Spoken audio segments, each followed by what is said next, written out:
못난 계집을 뒷산에 버리고 사흘 굶겨야. 그리고 불러와라. 마님, 곧바로 부대로 연락이 갔습니다. 그분은 장군님의 따님이십니다. 가을 깊은 바람이 칼날처럼 얼굴을 스쳤습니다. 저는 지훈의 시골집 마당에 서서 시어머니 미숙의 저주에 찬 욕설을 들으며 온몸에 피가 얼어붙는 것 같았습니다. 미숙은 허리에 손을 얹고 말을 내뱉을 때마다 침이 사방으로 튀었습니다. 한별, 너 같은 못난 년은 우리 지훈의 집에 시집 온 지 3년이 됐는데도 배에 아무 소식도 없으니 이건 뭐 변소만 차지하고 똥은 안 누는 격이 아니냐? 우리 지훈의 집안이 8대에 걸쳐 쌓은 복을 다 날려버렸지. 너 같은 걸 며느리로 들였으니. 저는 손에 든 앞치마를 꽉 움켜쥐었습니다. 손등이 하얗게 질렸지만 한마디도 할 수 없었습니다. 결혼 3년 동안 노력하지 않은 것은 아니었습니다. 한약을 한 솥 또 한 솥 마셨고 병원도 수없이 다녔습니다. 하지만 배는 여전히 잠잠했습니다. 검사할 때마다 의사들은 제 몸에 아무 이상이 없다고 말했지만 미숙은 결코 믿지 않았습니다. 늘 제가 일부러 지불의 집안에 일부러 지훈의 집안을 데려있지 않았습니다. 어머니, 그만 좀 하세요.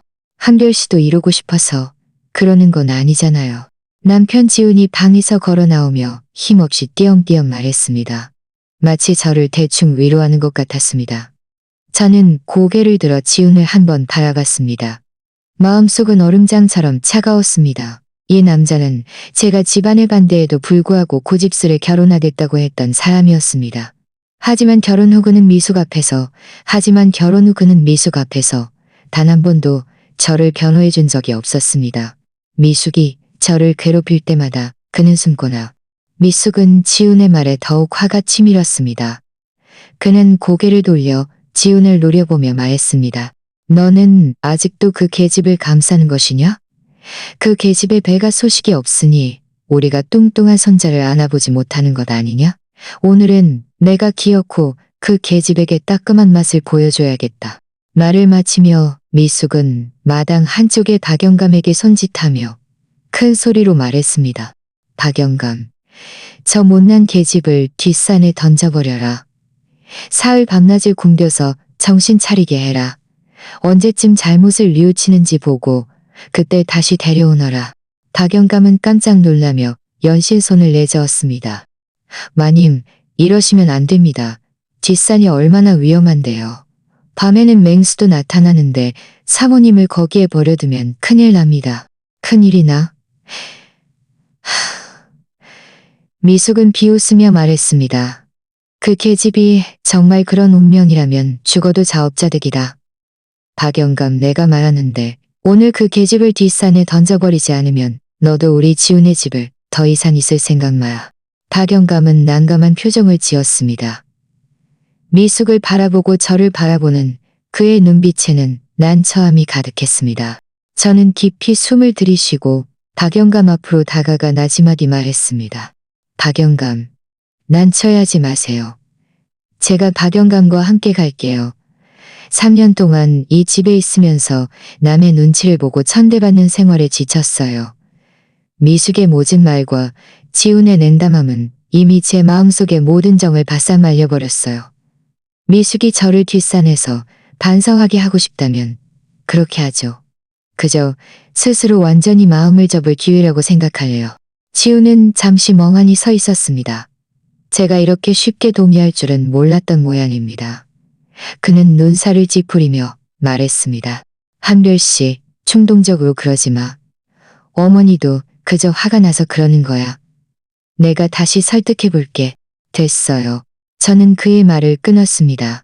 제 목소리는 잔잔했고 조금의 동요도 없었습니다. 제가 뒷산에 가서 반성할게요. 어머니가 매일 저를 보는 게 거슬릴 테니까요. 미숙은 제가 동의하자 얼굴에 흡족한 미소를 띠며 말했습니다. 네가 철이 들었구나. 박영감, 뭘 멍하니 서 있어? 어서 그 계집을 데리고 가라. 박영감은 어쩔 수 없이 앞장섰습니다. 저는 그의 뒤를 따라 한 걸음 한 걸음 지훈의 시골집을 나섰습니다. 지훈 옆을 지나갈 때 저는 그를 한 번도 보지 않았습니다. 마치 낯선 사람을 지나치듯이요. 뒷산은 집에서 멀지 않았습니다. 10여 분 정도 걸어가면 되는 거리였습니다.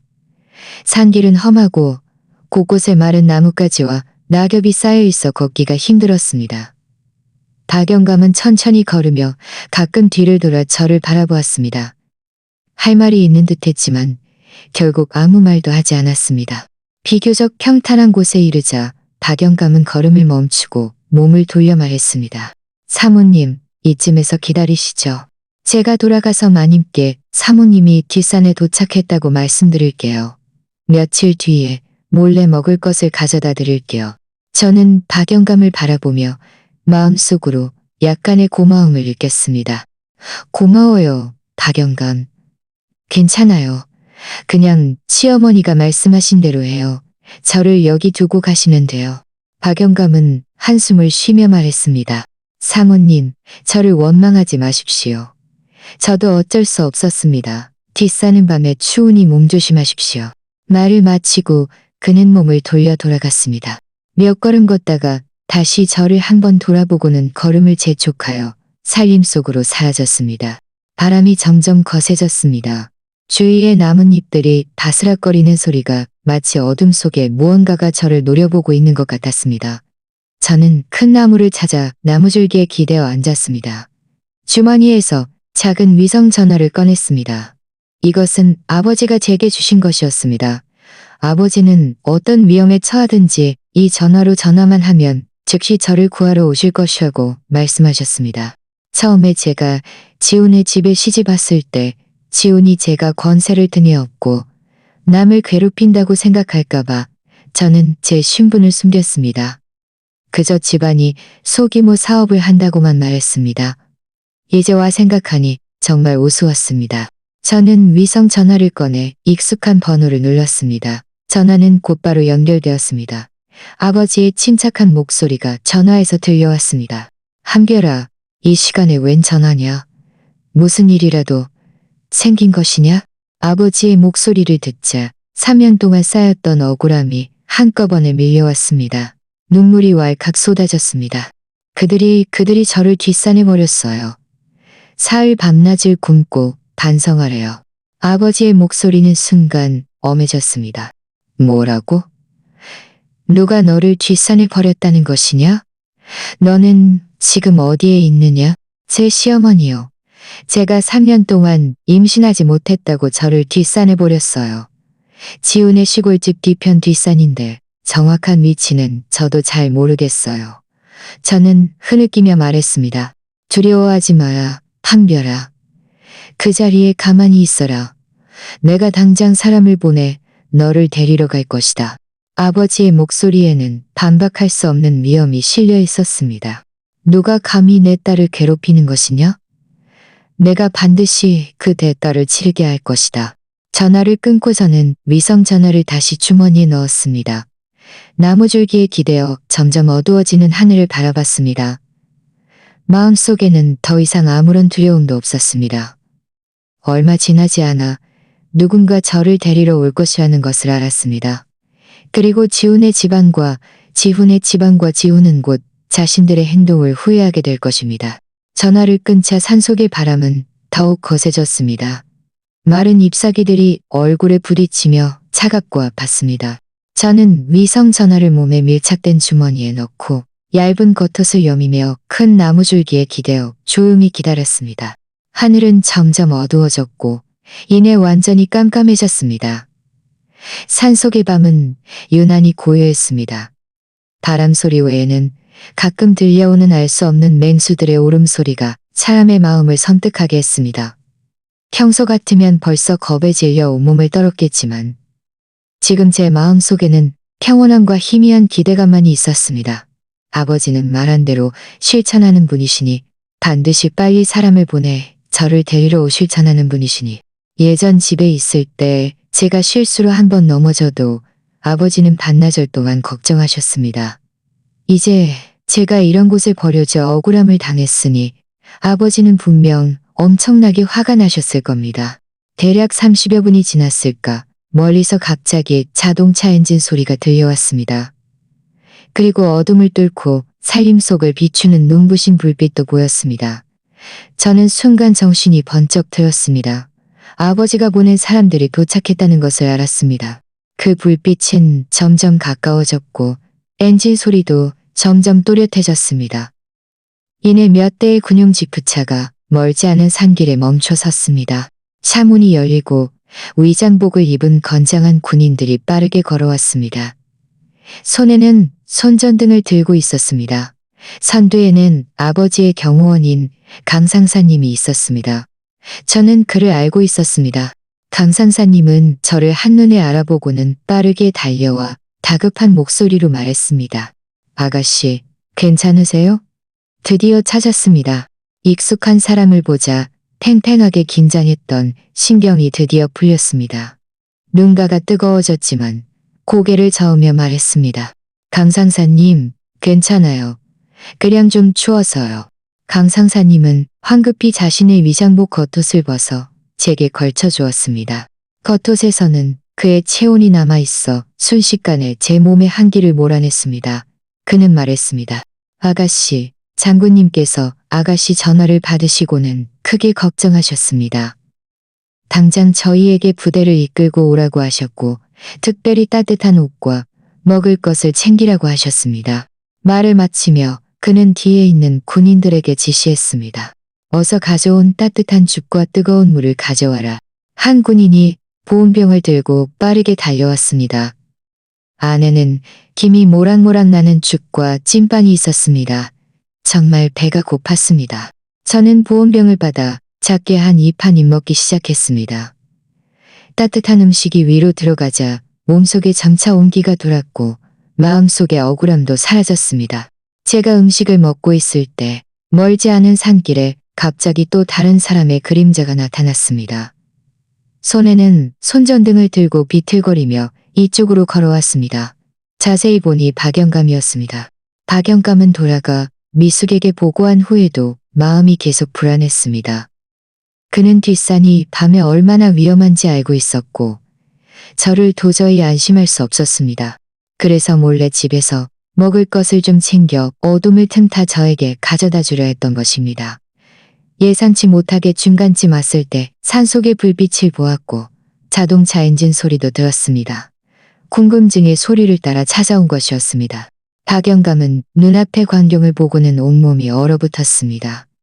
손에 들고 있던 손전등이 쨍 하는 소리와 함께 땅에 떨어졌습니다.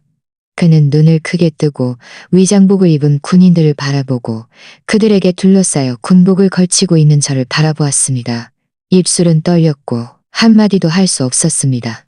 강상사님은 박영감을 발견하고는 눈살을 찌푸리며 물었습니다. 당신은 누구십니까? 여기서 뭘 하시는 겁니까? 박영감은 강상사님의 기세에 놀라 몸을 움찔했습니다. 한참 만에 정신을 차리고는 더듬더듬 말했습니다. 저는 지훈의 집안 집사입니다. 사모님께 먹을 것을 좀 가져다 드리러 왔습니다. 강상사님은 코웃음을 치며 말했습니다. 당신들이 우리 아가씨를 뒷산에 버린 자들이군. 박영감의 얼굴은 순식간에 새하얗게 변했습니다. 그는 연신 손을 내저으며 말했습니다. 아닙니다. 아닙니다. 마님의 뜻이었습니다. 저도 어쩔 수 없었습니다. 저는 음식을 다 먹고 보온병을 옆에 있는 군인에게 건네며 일어섰습니다. 그리고 강상사님에게 말했습니다. 강상사님, 그를 괴롭히지 마세요. 그도 명령에 따른 것뿐이에요. 저는 박영감 앞으로 다가가 허둥지둥하는 그의 모습을 바라보며 담담하게 말했습니다. 박영감, 돌아가세요. 미숙과 지훈에게 제가 데려갔다고 전하세요. 더 이상 저를 기다리며 반성시킬 필요 없다고요. 박영감은 저를 바라보고 주위의 군인들과 군용 지프차를 바라보았습니다.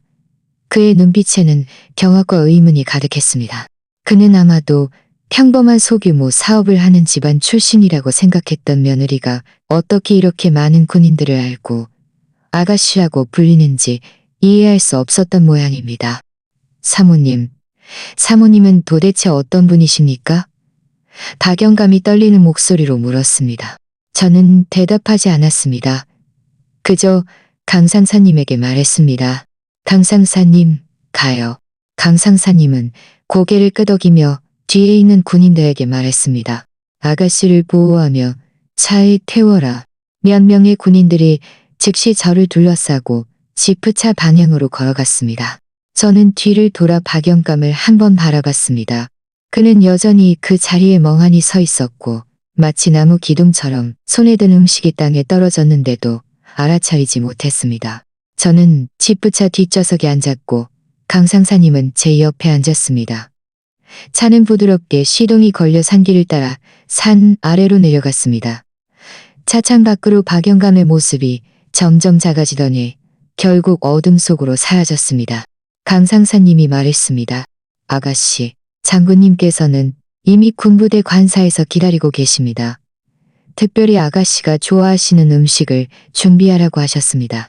그리고 장군님께서는 아가씨가 돌아가서 쉬신 후에 지훈의 집안과 결산을 하실 것이라고 하셨습니다.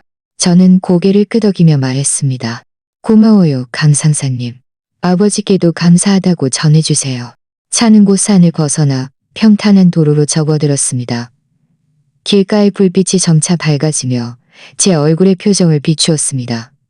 저는 차창에 기대어 밖으로 스쳐 지나가는 밤 풍경을 바라봤습니다.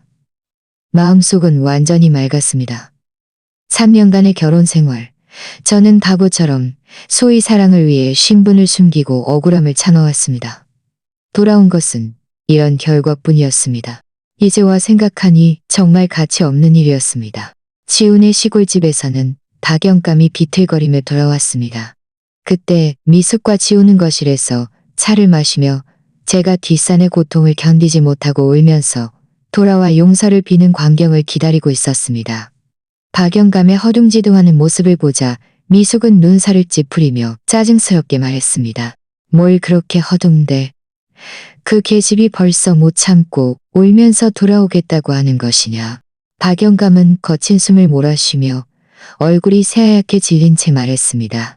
아닙니다. 아닙니다. 마님, 사모님께서 누군가에게 데려가셨습니다. 미숙은 잠시 멍하니 있다가 곧 코웃음을 치며 말했습니다. 누군가에게 데려가? 그 계집을 누가 데려가? 그 집안은 그저 소규모 사업을 하는 친척 몇 명밖에 없지 않았느냐. 네가 더 이상 일하기 싫어서 일부러 거짓말을 지어내는구나. 지훈도 눈살을 찌푸리며 말했습니다. 박영감, 똑똑히 말해봐. 도대체 무슨 일이야? 누가 그녀를 데려갔어? 박영감은 침을 꿀꺽 삼키며 떨리는 목소리로 말했습니다. 군인들이었습니다. 군용 지프차를 타고 왔고 많은 사람들이 위장복을 입고 있었습니다. 그리고 사모님을 아가씨라고 불렀습니다. 그들은 아주 무서워 보였습니다. 보통 사람들이 아니었습니다. 군인, 군용 지프차, 아가씨라는 단어를 듣자 미숙의 얼굴에 걸려있던 미소는 순식간에 굳어졌습니다. 손에 들고 있던 찻잔이 쨍 하는 소리와 함께 땅에 떨어져 산산조각 났습니다. 찻잔이 깨지는 소리는 고요한 거실에서 유난히 날카롭게 들렸습니다. 미숙은 온몸이 굳은 채 눈빛이 흐릿해졌고 입술은 미세하게 떨리며 한참 동안 한마디도 할 수 없었습니다. 지훈도 충격을 받았습니다. 그는 눈살을 찌푸리며 빠르게 박영감 앞으로 다가가 그의 팔을 잡고 흔들며 큰 소리로 말했습니다. 박영감, 똑똑히 말해봐. 무슨 군인? 무슨 군용 지프차? 네가 잘못 본 거 아니야? 박영감은 흔들림의 어지러움을 느끼며 황급히 말했습니다. 도련님, 제가 잘못 본 것이 아닙니다. 정말 군용 지프차였습니다. 여러 대나 말입니다. 차체에는 군대 마크도 있었습니다. 그 군인들은 모두 위장복을 입고 있었고 하나같이 키 크고 건장했습니다. 기세가 특히 무서웠습니다. 그들은 사모님을 아가씨라고 불렀습니다. 사모님을 둘러싸고 아주 철저하게 보호하는 모습이었습니다. 사모님께 경의를 표하는 것이 분명했습니다.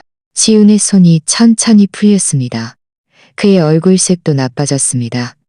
그는 두 걸음 뒤로 물러나 소파에 기대어 앉았습니다. 머릿속은 혼란스러웠습니다. 한별은 지훈의 집에 시집온 3년 동안 늘 온순하고 평범한 모습을 보였습니다. 평소 입는 옷도 몇만 원짜리 시장표였고 돈도 매우 아껴 썼습니다. 아무리 봐도 배경이 있는 사람 같지 않았습니다. 그녀 자신도 집안이 소규모 사업을 한다고. 하지만 박영감은 이 집안의 오래된 집사였습니다. 10여 년간 지훈의 집안을 모셨으니 결코 허튼 소리를 할 사람이 아니었습니다. 게다가 박영감이 묘사한 장면은 너무나 구체적이어서 지어낸 이야기 같지 않았습니다. 미숙은 드디어 정신을 차렸습니다. 그는 벌떡 일어나 박영감을 가리키며 소리쳤습니다. 틀림없이 잘못 본 거야. 그 계집이 어떻게 군인들을 알 수가 있겠어? 게다가 아가씨라니. 그 계집이 정말 그런 신분이라면 왜 우리 지훈의 집에 시집와서 천대를 받았겠어? 말은 그렇게 했지만 미숙의 목소리에는 확연한 떨림이 있었고 눈빛도 약간 흔들렸습니다. 그녀는 사실 이미 겁을 먹었지만 인정하고 싶지 않았을 뿐입니다. 결국 어쩌면 배경이 있는 사람을 뒷산에 거린 것이니 만약 정말 건드리지 말아야 할 사람을 건드렸다면 지훈의 집안은 끝장날 것이었습니다. 박영감은 너무 다급해 울기 직전이었습니다. 그는 말했습니다. 마님, 제가 정말 잘못 본 것이 아닙니다. 똑똑히 봤습니다. 그들은 모두 진짜 군인들이었습니다. 사모님은 그들에게 둘러싸여 지프차에 타셨고 차는 곧바로 떠났습니다. 제가 어떻게 잘못 볼 수 있겠습니까? 그럼 그 계집은 왜 신분을 숨긴 거야? 미숙이 포기하지 않고 물었습니다. 박영감은 고개를 저으며 말했습니다. 저도 모르겠습니다. 아마도 사모님께서 도련님께 부담을 주고 싶지 않으셨거나 아니면 다른 이유가 있었을지도 모릅니다. 거실은 침묵에 잠겼습니다. 숨막히는 분위기가 사람을 질식시킬 것 같았습니다. 창밖의 바람은 휘몰아치며 창문 유리를 윙윙거리게 만들었고 몇 배의 한기를 더했습니다. 한참 후에야 지훈이 입을 열었습니다. 그의 목소리는 메말랐습니다. 어머니, 만약 박영감의 말이 사실이라면 우리는 어떻게 해야 합니까? 미숙의 몸이 휘청거렸습니다. 그녀는 탁자를 붙잡고 얼굴이 새하얗게 질린 채 말했습니다. 어떻게 하냐니, 어떻게 해? 그 계집이 정말 그렇게 대단한 배경을 가지고 있다면 우리 지훈의 집안은 끝장이야. 그 계집이 분명 우리에게 복수할 거야. 이 일 때문에 자신이 불행해질지도 모른다고 생각하자 미숙은 온몸을 떨었습니다. 그녀가 한별을 그렇게 감히 괴롭힐 수 있었던 것은 한별의 집안에 아무런 배경이 없어서 억울함을 당해도 그저 참을 수밖에 없 생각했기 때문이었습니다. 하지만 이제 한별이 갑자기 군인들의 비호를 받는 아가씨가 되어버렸으니 이 엄청난 낙차를 그녀는 도저히 감당할 수 없었습니다. 다 네 탓이야. 미숙이 갑자기 고개를 돌려 지훈을 노려보며 큰 소리로 말했습니다. 처음에 내가 그 계집의 신분을 철저히 조사해야 한다고 했을 때 너는 그럴 필요 없다고 그저 성실하고 착한 사람이라고 했지. 이제 어쩌겠어? 우리가 모두 그 계집에게 속았잖아. 지훈은 눈살을 찌푸리며 말했습니다. 지금 와서 그런 말을 해봤자 무슨 소용이 있어요? 그때 어머니도 그녀를 괴롭히는데 한몫했잖아요. 이제 일이 터지니 저만 탓하는 거예요? 내가 그 계집을 괴롭혔다고? 뭘 어쨌다고? 미숙이 목소리를 높여 말했지만 그 목소리에는 이미 예전의 기세가 없었습니다. 박영감은 옆에 서서 조심스럽게 말했습니다. 마님, 도련님, 지금은 싸울 때가 아닙니다. 우리가 빨리 방법을 찾아야 합니다. 만약 사모님께서 정말 우리에게 복수하시려 한다면 우리는 큰일이 날 겁니다. 미숙은 깊이 숨을 들이쉬며 애써 자신을 진정시켰습니다. 그녀는 생각하다가 말했습니다. 그럼 내일 한별의 친정에 가서 그 계집의 신분이 도대체 무엇인지 물어보자. 지훈은 고개를 저으며 말했습니다. 소용없어요. 그녀가 시집 왔을 때 부모님은 돌아가셨고 몇몇 먼 친척만 있다고 했어요. 평소에도 연락을 잘 안 한다고 했고요. 우리가 어디 가서 물어봐요? 그럼 어떻게 해? 미숙은 발을 동동 구르며 초조하게 말했습니다. 그냥 그 계집이 우리에게 복수하는 걸 기다려야 한단 말이야. 박영감은 잠시 망설이다가 말했습니다. 그럼 우리가 먼저 사모님을 찾아가 사과드리는 건 어떻겠습니까? 우리가 한순간 착각했다고 용서해달라고 잘 말씀드리는 겁니다. 사과? 미숙은 잠시 멍하니 있다가 이내 얼굴에 불쾌한 표정을 드러냈습니다. 내가 그 못난 계집에게 사과를 해? 나는 못해. 지금이 언제라고 그런 걸 따지고 있어요? 지훈이 눈살을 찌푸리며 말했습니다. 그녀가 정말 배경이 있는 사람이라면 사과는커녕 무릎이라도 꿇고 빌어야 해요. 안 그러면 우리 지훈의 집안은 끝장날 거예요. 미숙의 얼굴은 파랗게 질렸다가 하얗게 변했습니다. 마음속으로 천국과 지옥을 오갔습니다. 한별에게 사과하고 싶지 않았지만 정말 대단한 인물을 건드려 지훈의 집안이 만회할 수 없는 지경에 빠질까봐 두려웠습니다. 바로 그때 문 밖에서 갑자기 노크 소리가 들려왔습니다. 그리고 이웃들의 목소리도 들렸습니다. 지훈의 집안, 문 열어봐요. 큰일 났어요. 미숙과 지훈은 서로를 바라봤습니다. 둘의 눈에는 놀라움이 가득했습니다. 지훈은 황급히 다가가 문을 열었습니다. 문 밖에는 몇몇 이웃들이 서 있었는데 모두 걱정스러운 표정이었습니다. 무슨 일이에요? 무슨 일이에요? 지훈이 황급히 물었습니다. 한 이웃이 말했습니다. 지훈 씨, 아직도 몰라요? 군용 지프차 몇 대가 우리 마을 어귀를 지나갔어요. 많은 사람들이 봤어요. 어떤 사람들이 그러는데 그 군인들이 사람을 찾으러 왔대요. 뒷산에 버려진 여자를 찾는 것 같던데요. 다른 이웃이 이어서 말했습니다. 맞아요. 우리 남편 말로는 그 군인들이 기세가 아주 대단했대요. 게다가 마을 사람들에게 지훈의 시골집이 어디냐고 물었대요. 지훈 씨, 혹시 어떤 대단한 사람을 건드린 거예요? 이 말을 듣자 지훈의 얼굴은 순식간에 새하얗게 변했습니다. 다리가 풀려 주저앉을 뻔했습니다. 미숙은 온몸을 떨었고 벽을 붙잡고서야 겨우 서 있을 수 있었습니다. 그들이 가장 걱정했던 일이 결국 현실이 된 것입니다. 그 군인들은 역시 지훈의 집안을 겨냥하고 온 것이었습니다. 끝났어. 이제 정말 끝났어. 미숙이 중얼거렸습니다. 그녀의 눈빛에는 절망이 가득했습니다. 그녀는 이제 한별의 신분이 절대 평범하지 않다는 것을 믿게 된 것입니다. 그리고 그들은 이번에 정말 큰 문제를 일으킨 것이었습니다. 이웃들이 떠난 후 지훈의 집 거실 분위기는 더욱 숨막히게 변했습니다.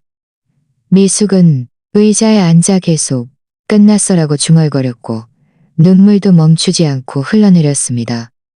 지훈은 거실을 왔다 갔다 하며 눈살을 찌푸려 목이라도 잡을 수 있을 것 같았고 얼굴은 섬뜩할 정도로 어두웠습니다. 한참 후에야 지훈이 걸음을 멈추고 이를 악물며 말했습니다. 어머니, 이렇게 기다리고만 있을 수는 없어요.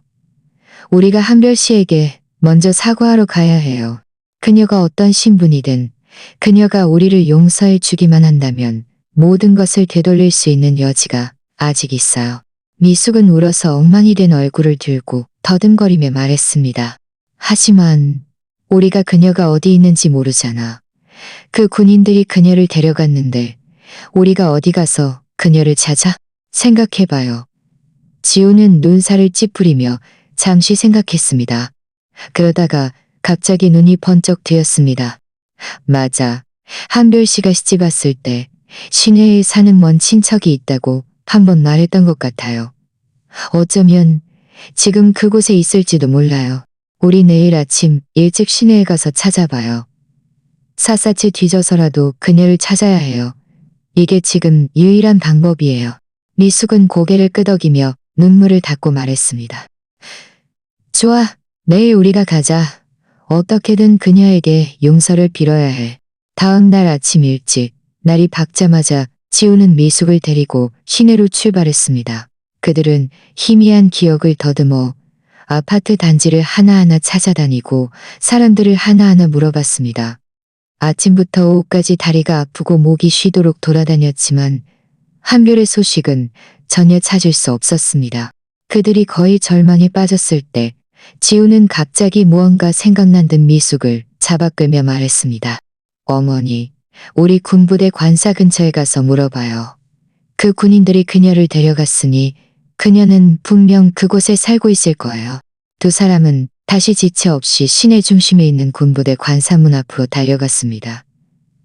멀리서 총을 든 경비병들이 문을 지키고 서 있는 것을 보자 두 사람의 심장은 쿵 하고 내려앉았고 발걸음도 많이 느려졌습니다. 그들은 이런 곳에 가까이 가본 적이 없었습니다.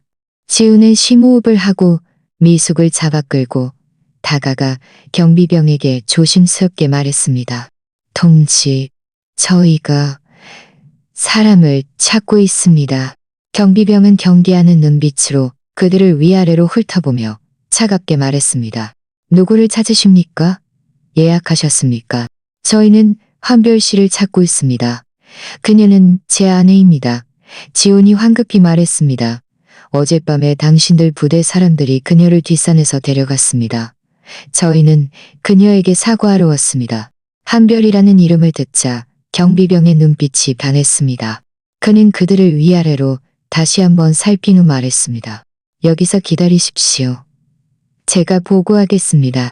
말을 마치고 경비병은 몸을 돌려 관사 안으로 들어갔습니다.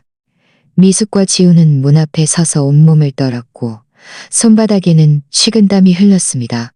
그들은 안에서 무슨 상황이 벌어질지 알 수 없었고 한별이 그들을 만나줄지도 알 수 없었습니다. 대략 10여 분이 지났을까 경비병이 돌아왔습니다. 그의 뒤에는 강 상사님이 따라왔습니다. 강 상사님은 그들을 보자마자 얼굴이 순식간에 굳어졌습니다. 그는 비웃으며 말했습니다. 아니, 당신들 두 사람이었군. 나를 따라오십시오. 아가씨께서 당신들을 만나주겠다고 하셨습니다. 아가씨라는 세 글자를 듣자 미숙과 지훈의 몸은 동시에 굳어졌습니다. 마음속으로 한별의 신분이 평범하지 않다는 것을 더욱 확신했습니다. 그들은 고개를 숙이고 강 상사님의 뒤를 따라 군부대 관사 안으로 들어갔습니다. 관사에 들어서자마자 두 사람은 눈앞의 광경에 경악했습니다. 넓은 도로 양옆에는 키 큰 나무들이 빽빽하게 심어져 있었고 도로에는 군복을 입은 사람들이 끊임없이 지나갔습니다. 모두 자세가 꼿꼿했습니다. 양옆으로는 깔끔하게 정돈된 빌라들이 늘어서 있었고 마당에는 온갖 꽃과 풀이 심어져 있어 우아하고 단아한 분위기였습니다. 그들은 강 상사님을 따라 가장 큰 빌라 앞으로 걸어갔습니다. 강 상사님이 문을 열매 말했습니다. 들어가십시오. 아가씨께서 안에서 기다리고 계십니다. 미숙과 지우는 서로를 바라봤습니다. 둘의 눈에는 긴장과 불안이 가득했습니다. 그들은 깊이 숨을 들이쉬고 천천히 안으로 들어갔습니다. 거실은 간결하면서도 웅장하게 꾸며져 있었습니다. 저는 소파에 앉아 책을 읽고 있었습니다. 몸에는 단아한 원피스를 입고 있었는데 지훈의 집에 있을 때 시장표 옷을 입고 앞치마를 두르던 모습과는 판이하게 달랐습니다. 제 옆에는 군복을 입은 위엄 있는 중년 남자가 앉아 있었는데 바로 제 아버지 이창민 장군님이셨습니다. 저를 보자 미숙과 지훈의 발걸음이 멈췄습니다. 그들은 제가 이렇게 기품 있게 변할 줄은 몰랐고 제 옆에 이렇게 강렬한 기세의 군인이 앉아 있을 줄은 상상도 못했습니다. 아버지가 고개를 들어 그들을 한번 바라봤습니다. 그의 눈빛은 날카로운 칼날 같았고 침착하게 말했습니다. 당신들이 내 딸을 뒷산에 버린 자들이군. 그 위험 있는 목소리에 미숙과 지우는 참지 못하고 몸을 옴찔했습니다. 두 사람은 황급히 고개를 숙였습니다. 미숙은 아예 그 자리에 무릎을 꿇고 울면서 말했습니다. 장군님, 저희가 잘못했습니다. 저희는 한별이 장군님의 따님인 줄 몰랐습니다. 만약 알았다면 100번이라도 감히 그녀를 뒷산에 버리지 못했을 겁니다. 부디 아량으로 저희를 용서해 주십시오. 지훈도 무릎을 꿇고 계속해서 머리를 조아리며 말했습니다. 장군님, 저희가 잘못했습니다. 저희가 정말 잘못했다는 것을 깨달았습니다. 부디 장군님과 한별 씨가 저희를 용서해 주십시오. 저희는 앞으로 반드시 그녀에게 잘할 것이며 다시는 그녀를 괴롭히지 않을 것입니다. 저는 아버지 옆에 차갑게 앉아 그들을 바라봤습니다.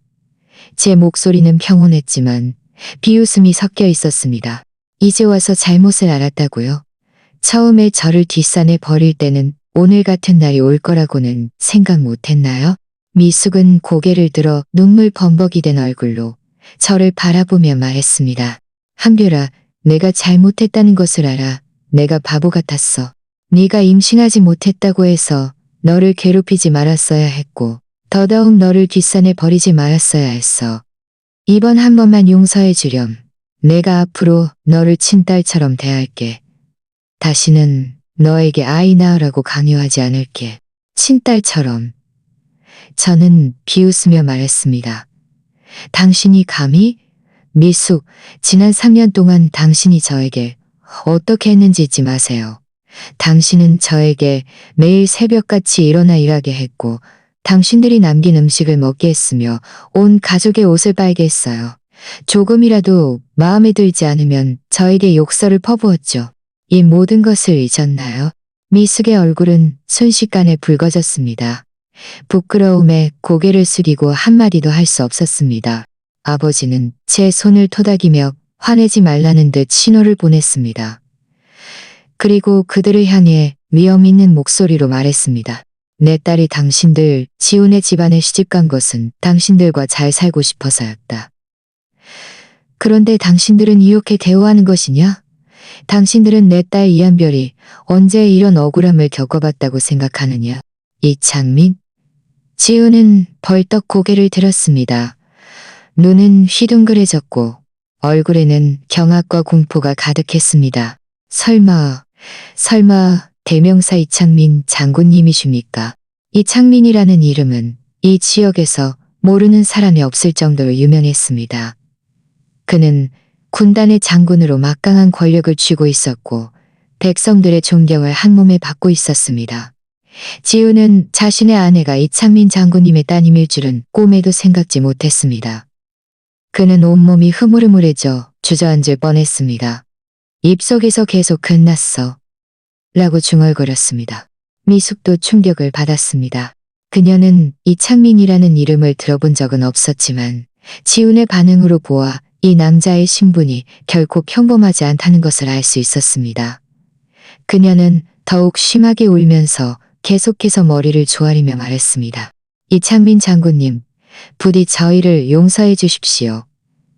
저희는 정말 한별이 장군님의 따님인 줄 몰랐습니다. 저희가 잘못했습니다. 아버지는 차갑게 말했습니다. 잘못했으면 대가를 치러야 한다. 내 딸이 당신들 지훈의 집안에서 3년 동안 억울함을 겪었으니 이 빚은 우리가 제대로 계산해야 할 것이다. 저는 그들의 허둥지둥하고 후회하는 모습을 바라봤습니다. 마음속에는 조금의 동정심도 없었습니다. 그저 큰 원한을 갚은 듯한 통쾌함만이 있었습니다. 제 신분은 이미 완전히 드러났으니 이제 제가 정의를 되찾을 때였습니다. 아버지의 말은 마치 무거운 망치로 미숙과 지훈의 머리를 내리치는 것 같았습니다. 그들은 땅에 꿇어앉아 목이 터져라 울부짖으며 계속해서 저희가 잘못했습니다. 용서해 주십시오. 라고 외쳤습니다. 하지만 제 마음속에는 조금의 동요도 없었습니다. 저는 그들을 바라봤습니다. 제가 괴롭힘을 당했던 과거가 마치 영화처럼 제 머릿속을 스쳐 지나갔습니다. 지훈의 집에 처음 시집 왔을 때 저는 제가 진심으로 대하면 그들도 진심으로 저를 대해줄 것이라고 생각했습니다. 저는 집안의 모든 가사일을 자청했습니다. 매일 새벽같이 일어나 밥을 짓고 청소가 깨끗하지 않다고 말했습니다. 밤에는 그들의 옷을 빨고 발을 씻겨주었습니다. 하지만 미숙은 단 한 번도 저에게 좋은 얼굴을 보여준 적이 없습니다. 한 번은 제가 39도 고열로 온몸에 힘이 없어 침대에 누워 쉬고 싶었는데 미숙이 문을 열고 들어와 제 이불을 확 걷어치우며 큰 소리로 말했습니다. 한별, 뭘 그렇게 꾀병을 부려? 조금 아프다고 게으름 피우려고 하는 것이냐? 어서 일어나서 내 옷이나 빨아라. 저는 힘없이 말했습니다. 어머니, 제가 정말 몸이 좋지 않아서 좀 쉬고 싶어요. 하지만 미숙은 물러서지 않고 제 손을 잡아 끌어 침대에서 일으켜 세우며 말했습니다. 몸이 좋지 않아도 일은 해야지. 내 아들이 너를 데려온 건 우리를 시중들게 하려고 데려온 거지. 너를 조상처럼 모시려고 데려온 게 아니야. 저는 어쩔 수 없이 몸을 겨우 일으켜온 가족의 옷을 빨았습니다. 그날 제 열은 내리지 않고 오히려 더 심해졌습니다. 하지만 지훈이 돌아온 후 미숙은 제가 아팠던 이야기는 일절하지 않고 오히려 제가 게으름을 피웠다고 말했습니다. 지훈도 그저 눈살을 찌푸리며 따뜻한 물을 많이 마시라고 한 후 더 이상 저에게 신경 쓰지 않았습니다. 또 한 번은 제 생일이었습니다. 저는 선물은 바라지 않더라도 적어도 제대로 된 식사라도 할 수 있을 것이라고 생각했습니다. 하지만 그날 미숙은 저에게 푸짐한 음식을 만들게 했습니다. 지훈의 친구들을 대접하기 위한 것이라고 말했습니다. 식사 내내 그들은 웃고 떠들며 저를 없는 사람 취급했습니다. 아무도 제 생일을 기억하지 못했습니다. 아무도 제 생일을 기억하지 못했습니다. 그들이 식사를 마친 후 식탁에는 부스러기와 남은 음식들만 덩그러니 놓여 있었습니다. 가장 제 마음을 차갑게 식힌 것은 아이 문제였습니다. 저와 지우는 결혼 3년 동안 아이를 갖지 못했습니다. 저는 누구보다 조급했습니다. 저는 사방팔방으로 의원을 찾아다녔고 한약을 한 솥, 또 한 솥 마셨습니다. 구역질이 날 정도로 마셨지만 단 한 번도 불평한 적이 없었습니다. 반약을 버부어 저의 체면을 완전히 구겼습니다. 하지만 미숙은 내일을 가지고 저를 모욕했습니다. 제가 못난 암탉이라거나 지훈의 집안대를 거나 지훈의 집안대를 모욕했습니다. 저는 울면서 방으로 달려가 지훈에게 하소연하며 몇 마디 위로라도 해주기를 바랐습니다. 하지만 그는 짜증스럽게 말했습니다. 어머니도 지훈의 집안을 위해서 그러는 거니까 그냥 좀 참아. 그냥 좀 참아. 이 세 마디를 지훈은 3년 내내 말했습니다. 하지만 저의 인내는 그들의 이해와 선의로 돌아오지 않고 오히려 더욱 심한 괴롭힘으로 이어졌습니다. 결국 그들은 저를 뒷산에 버리기까지 했습니다. 이런 생각들을 하자 눈물이 멈추지 않고 흘러내렸습니다. 억울해서가 아니라 후회스러워서였습니다. 제가 그때 눈이 멀어 이렇게 나약하고 무능한 남자와 결혼하고 이렇게 모질고 정 없는 집안에 들어온 것이 후회스러워서였습니다. 아버지는 제가 눈물을 흘리는 것을 보고 가슴 아파하며 제 어깨를 토닥였습니다. 그리고 미숙과 지훈에게 말했습니다. 당신들도 봤지? 내 딸이 당신들 지훈의 집안에서 얼마나 많은 억울함을 겪었는지. 이제 와서 당신들이 무슨 면목으로 그녀에게 용서를 빌겠다고 하는 것이냐. 미숙은 더욱 심하게 울었습니다. 그녀는 제 앞으로 기어와 제 바짓가랑이를 잡고 말했습니다. 한별아, 내가 예전에 너에게 잘못했다는 것을 알아. 내가 너에게 무릎 꿇고 빌게. 내가 너에게 사죄할게. 제발 한 번만 더 기회를 줘. 내가 반드시 달라질게. 다시는 너를 괴롭히지 않을게. 저는 힘껏 그녀의 손을 뿌리치며 차갑게 말했습니다. 필요 없어요. 미숙. 지우는 고개를 들어 눈물범벅이 된 얼굴로 저를 바라보며 말했습니다. 한별씨, 우리는 부부잖아. 하루 부부라도 100일의 정이 있는 법인데 이렇게 매정하게 굴면 안 돼. 부부? 저는 비웃으며 말했습니다.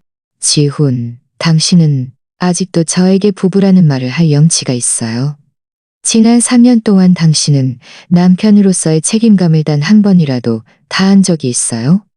제가 당신 어머니에게 괴롭힘을 당할 때 당신은 어디에 있었죠? 제가 아플 때 당신은 어디에 있었죠? 제가 아플 때 당신은 어디에 있었죠? 제가 억울함을 당할 때 당신은 또 어디에 있었나요?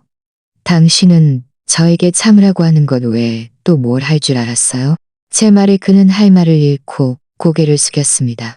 저는 깊이 숨을 들이쉬고 단호한 눈빛으로 말했습니다. 지훈, 우리 이혼해요. 이혼? 지훈은 벌떡 고개를 들었습니다. 얼굴에는 경악이 가득했습니다. 한별씨, 나랑 이혼하면 안 돼. 내가 잘못했어. 내가 앞으로 반드시 잘해줄게. 내가 반드시 당신을 보호하고 다시는 우리 어머니가 당신을 괴롭히지 못하게 할게. 제발 나랑 이혼하지 마.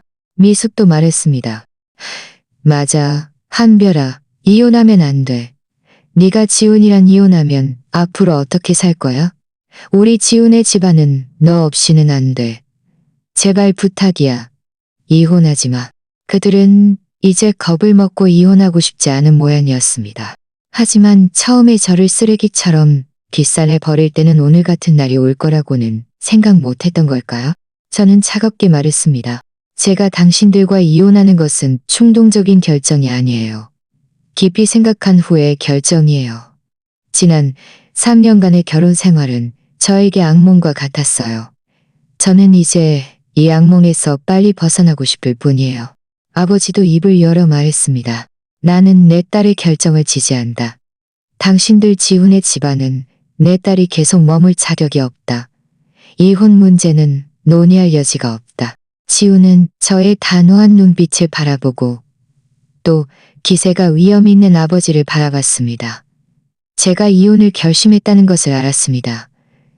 그는 절망적으로 땅에 주저앉았습니다. 눈빛은 공허했고 입속에서 끝났어. 모든 게 끝났어. 라고 중얼거렸습니다. 미숙은 땅에 앉아 더 이상 울지도 소란을 피우지도 않았습니다. 온몸이 멍한 상태였습니다. 그녀는 제가 이혼을 고집하고 이창민 장군님이 뒤에서 지지한다면 그들이 저를 막을 수 없다는 것을 알았습니다. 저는 일어서서 강상사님에게 말했습니다. 강상사님, 그들을 내보내주세요. 강상사님은 고개를 끄덕이며 미숙과 지훈 앞으로 다가가 차갑게 말했습니다. 나가시오. 이곳은 당신들을 환영하지 않습니다. 미숙과 지훈은 어쩔 수 없이 천천히 땅에서 일어나 혼이 나간 듯 강상사님을 따라 나갔습니다. 문을 나설 때 지훈은 뒤를 돌아 저를 한번 바라봤습니다.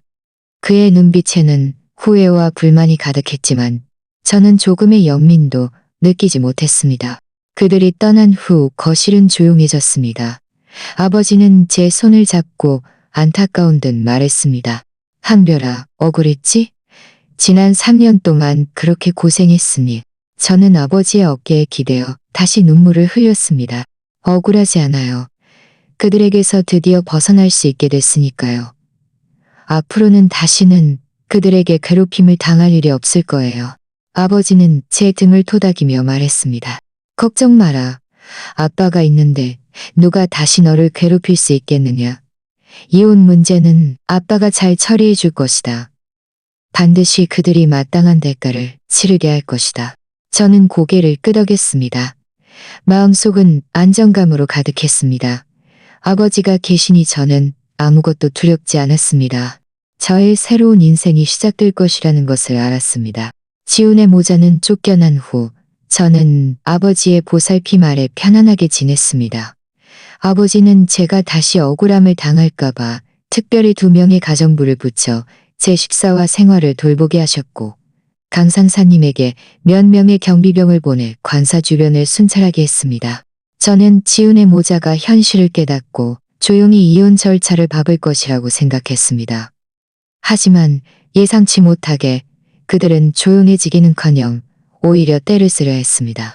다음 날 아침 일찍 제가 아직 일어나기도 전에 마당 밖에서 미숙의 울부짖는 소리가 들려왔습니다.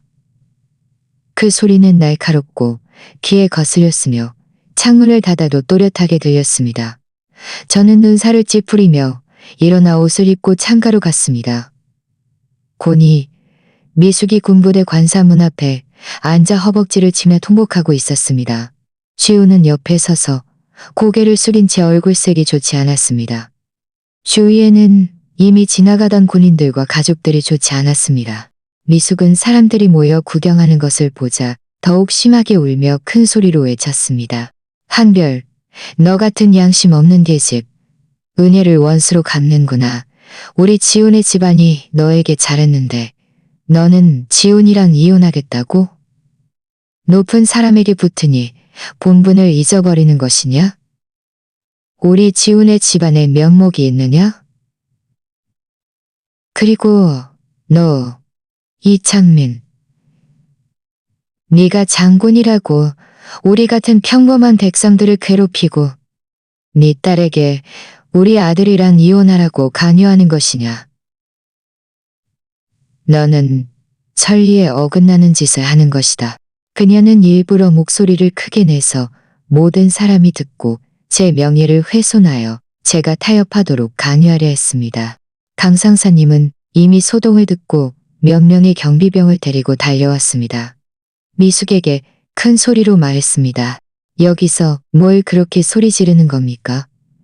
이곳은 군부대 관사이지 당신이 함부로 날뛸 곳이 아닙니다. 당장 떠나시오. 하지만 미숙은 강산사님의 말을 전혀 듣지 않고 오히려 더 심하게 울며 말했습니다. 나는 안 떠날 거야. 한별이 나와서 나랑 내 아들이랑 화해하지 않으면 나는 계속 여기서 울어서 모든 사람들이 너희들이 어떻게 사람을 괴롭히는지 보게 할 거야. 지훈도 고개를 들고 마당 안으로 소리쳤습니다. 한별씨, 나와요. 우리 좋게 얘기해요. 당신 이렇게 우리에게 이러면 안 돼. 아버지도 소동을 듣고 제 옆에 서서 얼굴색이 섬뜩할 정도로 어두웠습니다. 그는 차갑게 말했습니다. 정말 철이 없군. 그들에게 체면을 차려줬더니 감히 여기까지 와서 난동을 피우다니. 저는 미숙이 떼쓰는 모습을 바라보며 마음속으로 역겨움을 느꼈습니다. 처음에 저를 뒷산에 버릴 때는 오늘 같은 날을 생각 못했던 걸까요? 이제 와서 불쌍한 척하며 동정을 구하려 하다니 정말 우습고도 비참했습니다. 아버지, 그들과 헛소리할 필요 없어요. 제가 아버지에게 말했습니다. 경비병에게 그들을 쫓아내라고만 하면 돼요. 아버지는 고개를 끄덕이며 강상사님에게 말했습니다. 그들을 끌어내라. 만약 다시 여기서 소란을 피우려 한다면 바로 경찰서로 보내야. 예, 장군님. 강상사님이 우렁차게 대답하고는 뒤에 있는 경비병들에게 눈짓을 했습니다. 몇 명의 경비병이 즉시 앞으로 나서 미숙의 양팔을 잡고 밖으로 끌어냈습니다. 미숙은 비명을 지르며 계속해서 몸부림쳤습니다. 놓아라. 나는 한별을 찾아야 해. 나는 그 계집과 따져야 해. 지우는 그 모습을 보고 황급히 막으려 했지만 한 경비병에게 제지당했습니다. 경비병은 차갑게 말했습니다. 선생님, 이곳을 떠나 주십시오. 저희의 공무집행을 방해하지 마십시오. 지훈은 경비병의 엄숙한 표정을 바라보고 주위 사람들의 이상한 시선을 바라보며 더 이상 앞으로 나설 용기가 없었습니다. 그저 미숙이 끌려가는 것을 눈뜨고 지켜볼 수밖에 없었습니다. 미숙은 군부대 관사 밖으로 끌려나간 후에도 계속해서 울부짖고 욕설을 퍼부었지만 아무도 그녀의 말을 들어주지 않았습니다. 지나가던 사람들은 모두 군부대 관사의 규칙을 알고 있었고 그녀가 때를 쓰는 것임을 알아챘습니다. 아무도 그녀를 동정하지 않았고 오히려 모두 그녀가 철없이 군부대 관사 앞에서 소란을 피운다고 비난했습니다. 지우는 체면이 상했다고 생각하여 황급히 뒤쫓아가 미숙을 잡아 끌며 말했습니다. 어머니, 그만 좀 해요. 우리 어서 가요. 이곳은 우리가 함부로 날뛸 곳이 아니에요.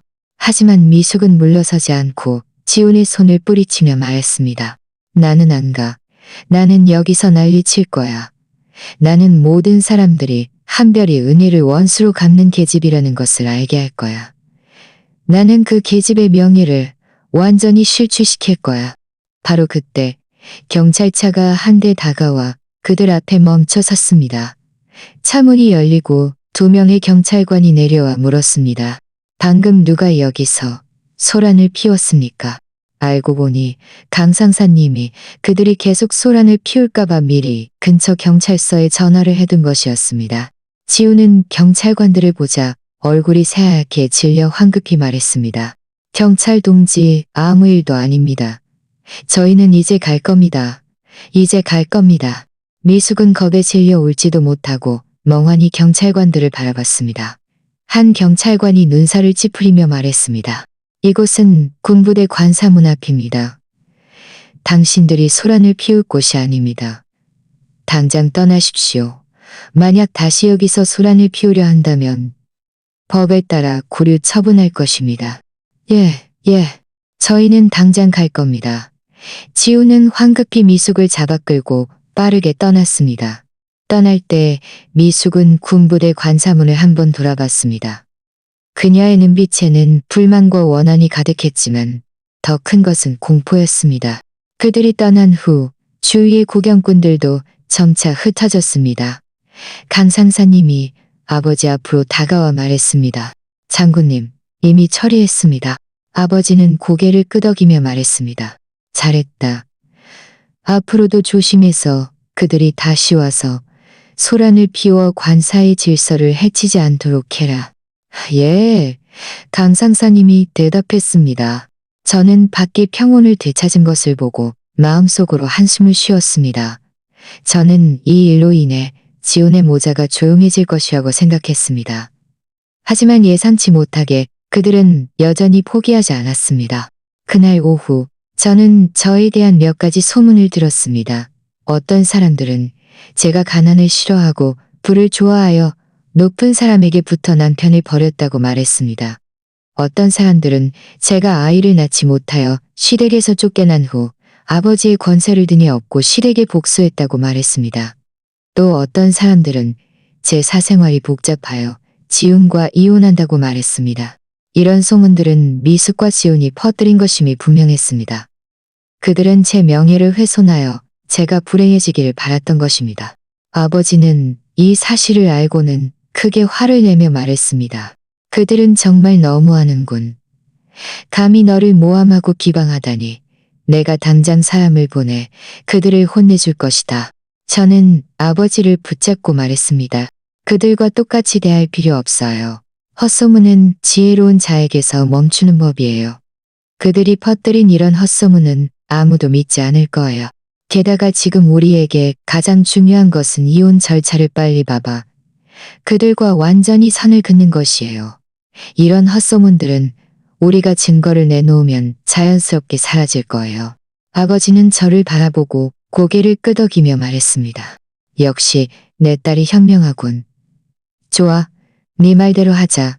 이혼 문제는 변호사가 이미 준비하고 있으니 곧 그들과 얘기할 수 있을 것이다. 저는 웃으며 말했습니다. 고마워요, 아버지. 저는 미숙과 지훈의 이런 잔꾀가 저에게 전혀 상처를 줄 수 없다는 것을 알았습니다. 그들이 이럴수록 그들의 무능함과 비참함만 증명될 뿐입니다. 저는 이제 변호사가 자료를 준비하면 그들과 빨리 이혼 절차를 밟아 그들의 끈질긴 괴롭힘에서 완전히 벗어나고 싶을 뿐이었습니다. 변호사가 자료를 준비하는 며칠 동안 아버지는 계속 저에게 집에서 푹 쉬라고 하셨지만 제 마음속에는 늘 한 가지 일이 걸렸습니다. 결혼 4년 동안 임신하지 못했던 것에 대해 저는 늘 제 문제라고 생각했습니다. 하지만 이제 와 다시 생각해보니 뭔가 이상한 점이 있었습니다. 예전에 지훈의 집에 있을 때 미숙은 늘 제게 온갖 보약을 다려주며 조상 대대로 내려오는 비법이라며 제 몸을 보하고 빨리 아이를 갖게 해줄 것이라고 말했습니다. 저는 그때 그에게 매우 감사하며 매일 꼬박꼬박 그 보약을 마셨습니다. 하지만 반년 넘게 마셨는데도 제 몸은 좋아지기는커녕 몸은 좋아지기는커녕 오히려 점점 허약해졌고 월경도 불규칙해졌습니다. 제가 미숙에게 몸이 좋지 않다고 말했지만 그녀는 정상적인 몸이 좋지 않다고 말했지만 이제와 생각하니 그 보약들은 아마도 좋은 것이 아니었을 것입니다. 저는 마음속의 의구심을 아버지에게 말씀드렸습니다. 아버지는 이 이야기를 듣자 얼굴색이 순식간에 굳어졌습니다. 이런 일이 있었단 말인가? 안 되겠다. 우리가 반드시 병원에 가서 정밀 검사를 받아야겠다. 만약 네 생각대로라면 내가 반드시 그 대가를 혹독하게 치르게 할 것이다. 그날 오후 아버지는 저를 데리고 군 종합병원으로 갔습니다. 병원장은 아버지의 오랜 전우였고 직접 가장 권위 있는 산부인과 전문의를 배정하여 저를 검사하게 했습니다. 특별히 독극물 검사도 추가했습니다. 검사 후 전문의는 제 상황에 대해 자세히 물었습니다. 제가 미숙이 매일 보약을 다려주던 이야기를 하자 전문의는 눈살을 찌푸리며 말했습니다. 이한별 씨, 말씀하신 상황은 매우 의심스럽습니다. 많은 불임 유발 약물은 무생무 취하여 탄약에 쉽게 섞일 수 있습니다. 장기간 복용하면 내분비에 영향을 미치고 심한 경우 불임을 유발할 수도 있습니다. 제 심장은 쿵 하고 내려앉았고 제 추측이 더욱 확실해졌습니다. 검사가 끝난 후 전문의는 제게 결과를 기다리라고 했습니다. 아무리 빨라도 다음 날에나 나올 수 있다고 했습니다. 집으로 돌아온 후 제 마음을 심란했습니다. 제 추측이 틀렸기를 바라면서도 사건의 진실을 밝히고 싶었습니다. 아버지는 저희 불안을 알아채고 위로하며 말했습니다. 한별아, 걱정 마라. 결과가 어떻든 아빠가 항상 너와 함께 할 것이다. 만약 그들이 정말 너에게 약을 먹였다면 절대 용서하지 않을 것이다. 다음 날 아침 일찍 병원장이 직접 검사 보고서를 가져왔습니다. 그는 보고서를 아버지에게 건네며 한숨을 쉬었습니다. 이 장군, 위로의 말씀을 드립니다. 검사 결과 이한별 씨의 몸에서 장기간 복용한 만성 피임약의 잔류물이 발견되었습니다. 이 약물은 복용량이 매우 적어 장기간 복용에도 뚜렷한 불편함은 없지만 내분비를 심각하게 파괴하여 불임을 유발할 수 있습니다. 다행히 일찍 발견했으니 잘 관리하면 앞으로 임신할 기회는 있습니다. 만성 피임약? 저는 벌떡 일어섰습니다. 목소리까지 떨렸습니다. 원장님, 확실합니까? 저는 이런 약을 먹은 적이 없어요. 병원장은 고개를 끄덕이며 단호하게 말했습니다. 이한별 씨, 확실합니다. 이 약물의 성분은 매우 특수하여 저희가 여러 번 확인했습니다. 게다가 잔류량으로 볼 때 적어도 2년 이상 복용하신 것으로 보입니다. 2년 이상? 정확히 제가 지훈의 집에 시집 온 기간과 일치했습니다. 진실은 이미 명백했습니다. 바로 미숙이었습니다. 그녀가 매일 저에게 다려주던 그 보약들은 비법이 아니라 만성 피임약이었던 것입니다. 저는 온몸이 어지러워 쓰러질 뻔했습니다. 아버지는 황급히 저를 부축했습니다. 얼굴은 흑빛이었고 눈빛에는 분노가 가득했습니다. 그는 병원장에게 말했습니다. 양 원장, 고맙네. 이 보고서는 내가 받아두겠네. 앞으로도 증언이 필요할 수도 있을 것 같네. 문제 없습니다. 이 장군. 병원장이 말했습니다. 이것은 저의 직책입니다. 제가 할 일이 있다면 언제든지 말씀하십시오. 병원장이 떠난 후 아버지는 저를 소파에 앉히고 따뜻한 물 한 잔을 따라주셨습니다. 저는 물컵을 받았지만 손은 계속 떨렸습니다. 눈물이 멈추지 않고 흘러내렸습니다. 저는 정말 믿을 수 없었습니다.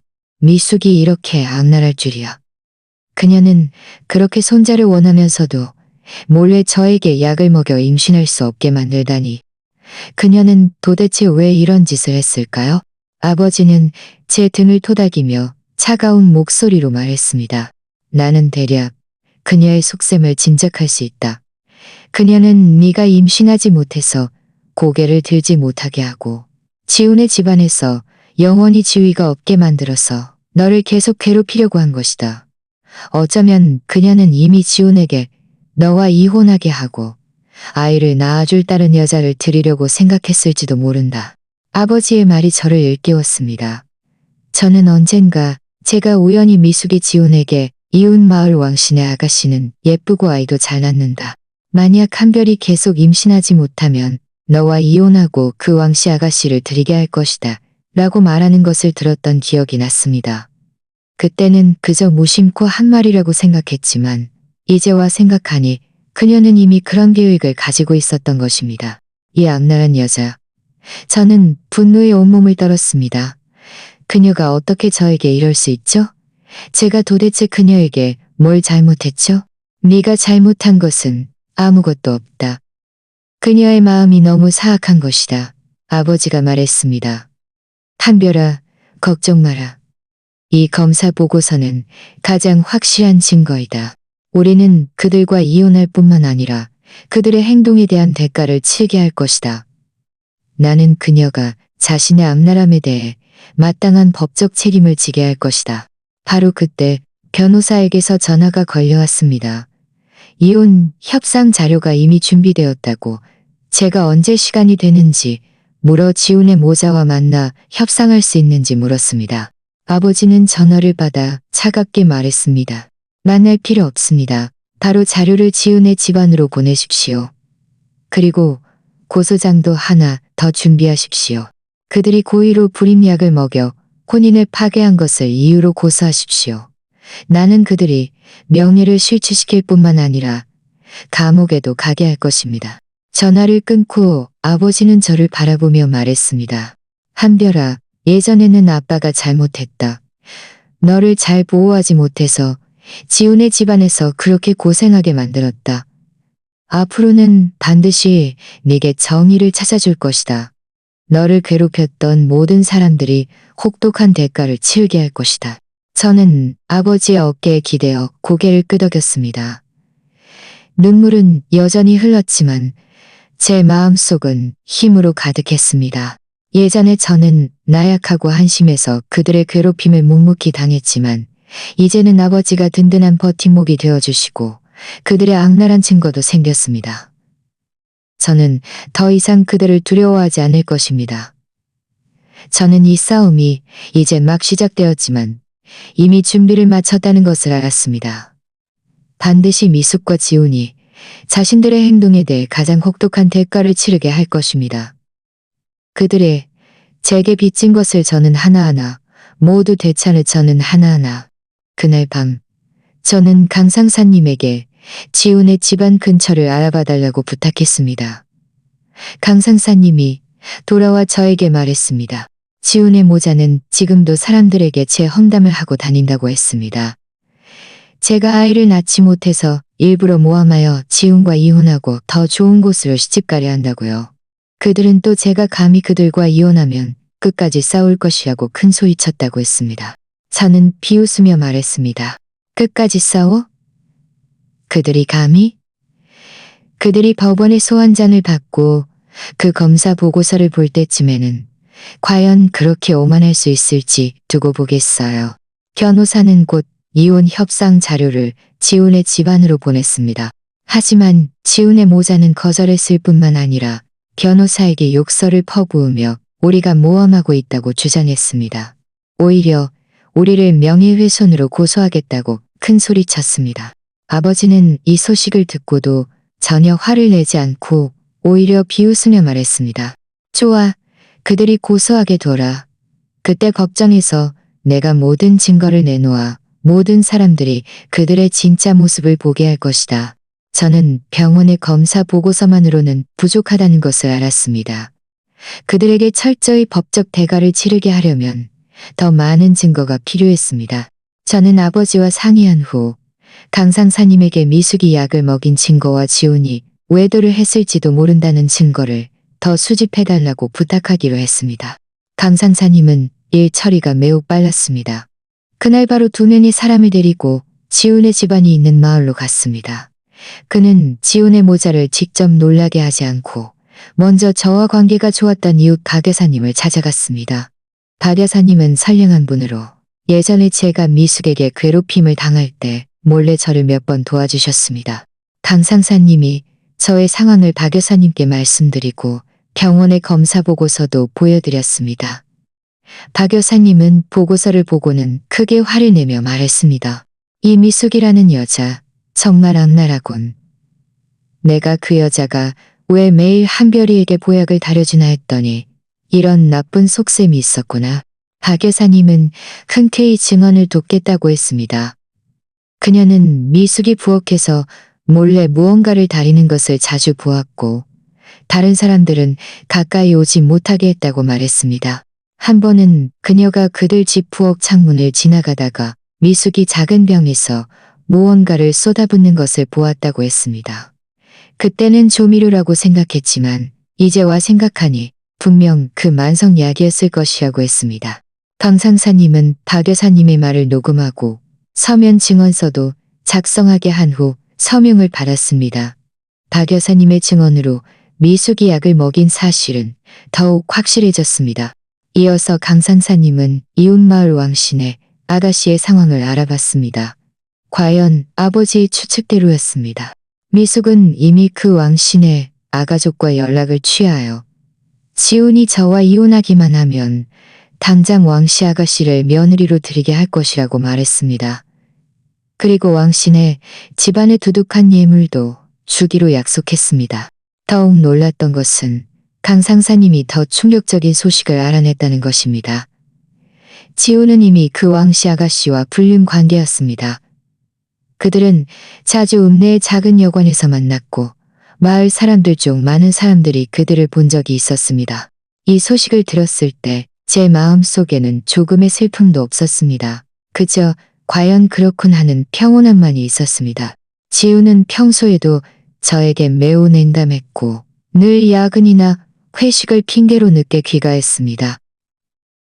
때로는 아예 귀가하지 않을 때도 있었습니다. 이제와 생각하니 그는 야근이나 회식을 한 것이 아니라 그 왕씨 아가씨와 데이트를 했던 것이었습니다. 강 상사님은 단서를 따라 읍내의 작은 여관 주인을 찾아갔습니다. 주인은 처음에는 말하기를 꺼려했지만 나중에 강 상사님이 신분을 밝히고 약간의 사례금을 주자 입을 열었습니다. 주인은 지훈과 그 왕씨 아가씨가 정말 자주 이곳에 와서 방을 잡았다고 말했습니다. 거의 매달 두세 번은 왔다고 하면서 그들의 숙박 기록까지 보여주었습니다. 강 상사님은 숙박 기록을 인쇄하고 주인에게 증언서도 작성하게 했습니다. 이 증거들만으로도 지훈이 결혼 생활 중에 외도를 했다는 것을 충분히 증명할 수 있었습니다. 강 상사님이 증거를 수집하고 있을 때 지훈이 저에게 직접 전화를 걸어왔습니다. 전화가 연결되자 그는 불쾌한 목소리로 말했습니다. 한별 씨, 너무 심한 거 아니야? 감히 변호사를 보내 이혼 자료를 보내고 마을에 사람을 보내 우리 일을 알아보다니. 내가 말하는데 네가 계속 이렇게 소란을 피우면 나도 너에게 가만히 있지 않을 거야. 저는 비웃으며 말했습니다. 지훈, 이제 와서 두려워요? 처음에 당신 어머니가 저를 뒷산에 버릴 때는 오늘 같은 날이 올 거라고는 생각 못했나요? 당신이 그 왕씨 아가씨랑 있었던 일을 다른 사람들이 모를 거라고 생각해요? 지훈은 왕씨 아가씨라는 세 글자를 듣자 목소리가 순식간에 흔들렸습니다. 당신 헛소리하지 마. 나는 그 여자랑 아무 사이도 아니야. 아무 사이도 아니라고. 저는 코웃음을 치며 말했습니다. 제가 당신들이 읍내의 작은 여관에서 숙박했던 기록을 당신에게 보내 보여줄까요? 지훈, 당신은 감히 행동하고도 인정하지 못하는 건가요? 지훈은 제 말에 할 말을 잃었습니다. 한참 후에야 악에 받친 목소리로 말했습니다. 한별, 정말 독하군. 당신은 그저 당신 아버지가 든든한 버팀목이 되어주니 뭐든지 할 수 있다고 생각하는군. 내가 말하는데 나는 당신이랑 이혼하지 않을 거야. 당신이 저와 이혼할지 말지는 당신이 결정할 일이 아니에요. 저는 차갑게 말했습니다. 법원이 저에게 정의를 찾아줄 거예요. 그리고 한 가지 더 알려줄게요. 당신 어머니가 저에게 만성약을 먹인 일, 저는 이미 증거를 가지고 있어요. 감옥에 가고 싶지 않다면 순순히 저와 이혼 절차를 봐봐요. 그렇지 않으면 그 결과는 당신들이 감당해야 할 거예요. 말을 마치고 저는 바로 전화를 끊었습니다. 전화 저편에 지훈이 분명 분노에 온몸을 떨고 있을 것이라고 상상할 수 있었습니다. 얼마 지나지 않아 강 상사님이 수집한 모든 증거를 가지고 돌아왔습니다. 박 여사님의 증언 외에도 작은 여관의 숙박 기록과 주인의 증언이 있었습니다. 그는 또 처음에 미숙에게 약을 팔았던 그 비양심적인 의사도 찾아냈습니다. 그 의사는 처음에는 부인하려 했지만 나중에 제 아버지가 장군님이라는 것을 듣고는 겁에 질려 바로 인정했습니다. 그리고 증언서를 작성하여 미숙이 2년 전부터 자신에게서 만성 피임약을 사서 며느리의 몸을 보호한다고 했다고 말했습니다. 이 확실한 증거들을 보자 제 마음속은 완전히 안정되었습니다. 이제 미숙이 약을 먹인 증거, 지훈이 외도한 증거가 모두 있으니 그들이 변명하려 해도 소용없을 것입니다. 아버지는 이 모든 증거를 변호사에게 넘겨 변호사에게 빨리 정리하여 법원에 소송을 제기하게 했습니다. 변호사는 증거들을 보고 말했습니다. 장군님, 이한별 씨, 이 증거들은 매우 충분합니다. 이것들만 있으면 순조롭게 이혼할 수 있을 뿐만 아니라 상대방에게 상응하는 법적 책임을 지게 하고 정신적 손해배상도 받을 수 있습니다. 그 미숙이라는 여자는 고해상해 혐의로 징역형을 선고받을 가능성이 매우 큽니다. 변호사의 말을 듣자 제 마음속은 통쾌함으로 가득했습니다. 이것이 바로 그들이 받아야 할 결과였습니다. 그들이 처음에 제게 어떻게 했는지 이제는 그대로 돌려받을 때였습니다. 그날 밤 저는 또 박 여사님에게서 메시지를 받았습니다. 지훈의 모자가 우리가 증거를 수집하고 있다는 것을 알고는 크게 겁을 먹어 하루 종일 집에 숨어감이 밖에 나가지 못하고 있다고 했습니다. 미숙은 집에서 땅을 치며 울부짖으며 자신이 한순간 착각하여 저에게 약을 먹였다고 말했습니다. 지훈은 하루 종일 한숨을 쉬며 후회하고 있다고 했습니다. 저는 메시지를 보고도 조금의 동정심도 느끼지 못했습니다. 후회해봤자 무슨 소용입니까? 처음에 그들이 이런 짓을 할 때는 왜 후회할 거라고는 생각 못했던 걸까요? 이제 와서 후회해봤자 이미 늦었습니다. 저는 곧 재판이 시작될 것이고 이 소송에서 제가 분명히 이길 것이라는 것을 알았습니다.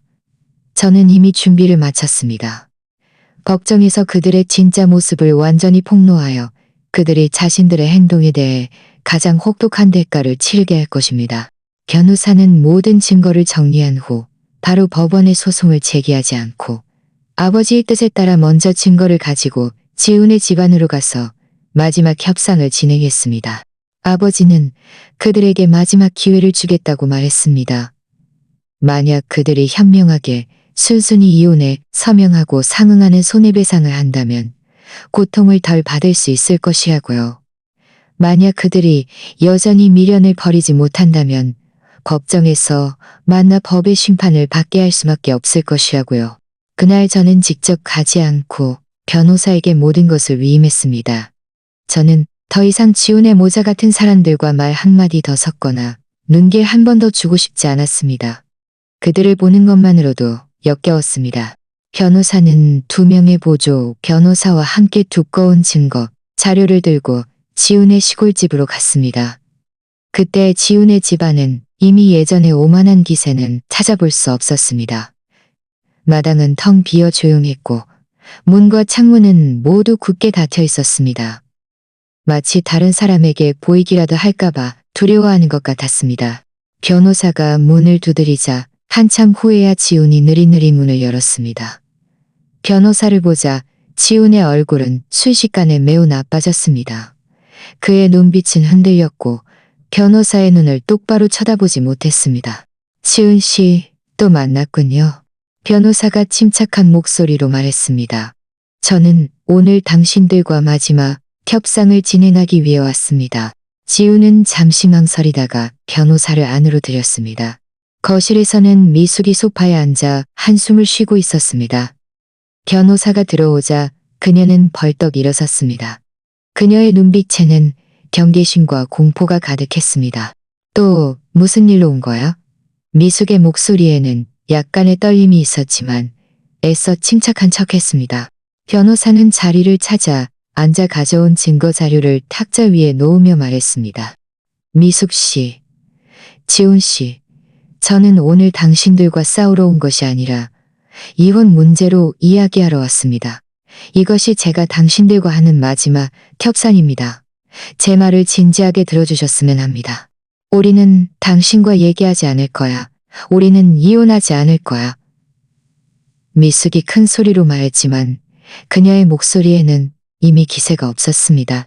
변호사는 비웃으며 말했습니다. 미숙 씨, 서둘러 거절하지 마십시오. 당신들이 이혼하고 싶지 않다는 것은 알지만 정말 법정까지 가게 되면 당신들이 어떤 차지가 될지 생각해 본 적은 있습니까? 말을 마치며 변호사는 탁자 위에 증거 자료를 하나씩 꺼내 그들 앞에 놓았습니다. 이것은 병원의 검사 보고서입니다. 이한별 씨의 몸에서 만성 피임약의 잔류물이 발견되었으며 장기간 복용으로 인한 것입니다. 이것은 박 여사님의 증언입니다. 그녀는 당신이 이한별 씨의 탄약에 무언가를 넣는 것을 직접 보았습니다. 이것은 당신에게 약을 팔았던 의사의 증언입니다. 당신이 이 약을 팔았던 의사의 증언입니다. 당신이 2년 전부터 만성 피임약을 사서 며느리의 몸을 보한다고 했다는 것을 증명합니다. 변호사가 증거를 하나씩 내놓을 때마다 미숙과 지훈의 얼굴은 더욱 새하얗게 변했습니다. 의사의 증언을 보자 미숙의 몸은 참지 못하고 떨렸습니다. 입술은 떨렸고 한마디도 할 수 없었습니다.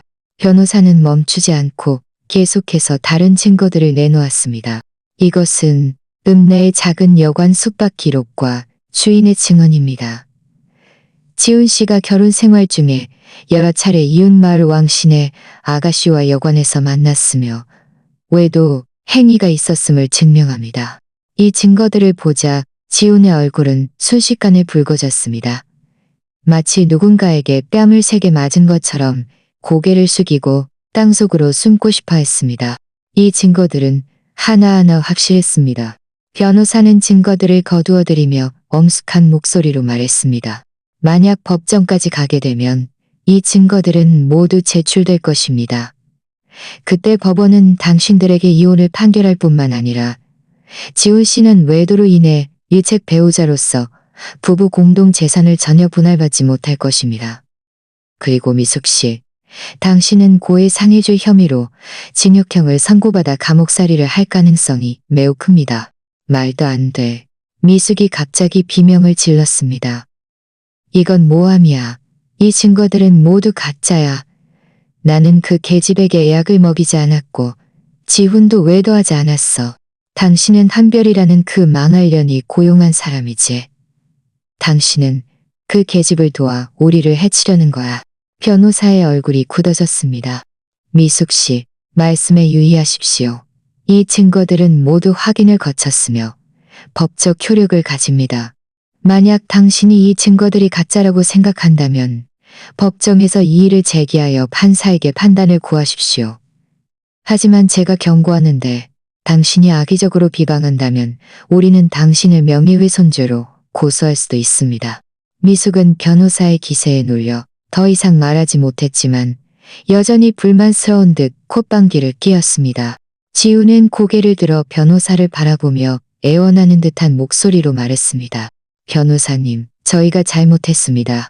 저희는 한별 씨와 이혼하겠습니다. 하지만 저희가 재산을 분할하지 않고 손해배상도 저희가 좀 덜 낼 수는 없을까요?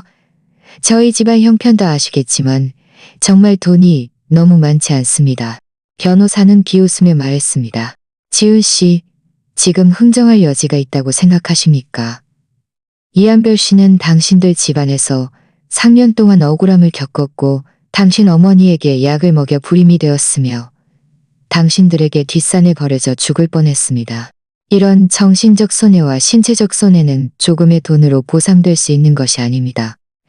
저희의 요구는 간단합니다. 변호사가 계속해서 말했습니다. 첫째, 당신들은 이혼에 동의하고 이혼 합의서에 서명하십시오. 둘째, 당신들 명의의 이 오래된 시골집과 지훈 씨의 모든 예금은 이한별 씨에게 귀속되어 그녀에 대한 보상이 됩니다. 셋째, 당신들은 추가로 5천만 원의 정신적 손해배상금은 뭐라고? 우리가 집과 예금을 모두 그 계집에게 주고 게다가 5천만 원을 더 지급해야 한다고? 미숙이 벌떡 일어나 큰 소리로 말했습니다. 이건 말도 안 돼. 당신은 터무니없는 요구를 하는 거야. 우리는 절대 동의하지 않을 거야. 맞아요. 이건 너무 심해요. 지훈도 이어서 말했습니다. 집은 우리 지훈의 집안 대대로 내려온 집이고 예금도 제가 힘들게 번 돈인데 왜 모두 그 계집에게 줘야 합니까? 변호사는 차갑게 말했습니다. 당신들이 이한별 씨를 3년 동안 괴롭혔기 때문입니다. 당신 어머니가 그녀에게 약을 먹여 그녀의 몸을 망가뜨렸기 때문입니다. 지훈 씨가 외도로 혼인을 배신했기 때문입니다. 이 모든 것이 당신들이 치러야 할 때가입니다. 우리는 동의하지 않을 거야. 미숙이 목소리를 높여 말했습니다.